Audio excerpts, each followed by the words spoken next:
Přátelé, vítejte na dopravním hřišti a vítejte také na našem kanále VK Production a v sérii Kam vyrazit. Na dopravním hřišti najdeme spoustu prolézaček a dalších věcí, co děti zaujmou, ale každopádně je tady bistro. Proto my jsme tady, protože toto dopravní hřiště nabízí volejbalové hřiště s nataženou sítí, basketbalový koš, tenisový kurt zadarmo, bez rezervace a máme pro vás i exkluzivní rozhovor s majitelkou bistra. Co si tedy zákazníci dávají nejčastěji? Tak nejčastěji si dávají ledovou kávu, máme domácí limonády, zonku tady máme točenou bezovku, pak máme ještě petlahvi, malinovou, citronovou, modrou a máme pak pro rodiče na ochlazení tak pivo a pro maminky výborný ledový aperol.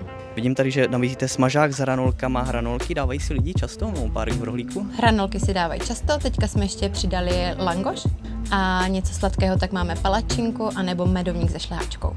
A vidím, že tady ještě nabízíte zmrzlinu. Jakou máte? Máme kopečkovou zmrzlinu, pro alergiky máme sorbet jahodový, střídáme to s mangem, s mandarinkou a pak máme vanilku, čokoládu a pak to obměňujeme nějakým Oreo a podobně. Houpačky, síť, prolízačky, domeček, hrazdy a tak dále a tak dále. Je tady opravdu spoustu věcí, co děti zaujme, kde můžou vlézt ať už jako starší nebo mladší, skluzavky, takže rozhodně s dětma neváhejte přijít, protože tady se rozhodně vyžijí, ať už pěšky nebo s kolama. Každopádně Bistro Lucy má otevřeno od 1 hodiny do 7 večer, ale pro aktuální informace vždy sledujte Google stránku nebo Google podnik Lucy Bistro, kde mají vždy aktualizované na každý den, aktualizují to opravdu pravidelně, takže tam vždy bezpečně vidíte, jestli mají právě zavřeno nebo otevřeno, mění se to i podle počasí, takže dávejte na to pozor.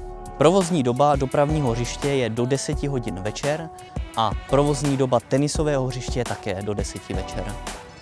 Veřejný grill tady na dopravním hřišti si můžete veřejně rezervovat dopředu na stránkách www.sportovištěvm.cz a grill je k dispozici od 10 hodin dopoledne do 9:30 večer, ale musí se opouštět při vyhaslém ohni.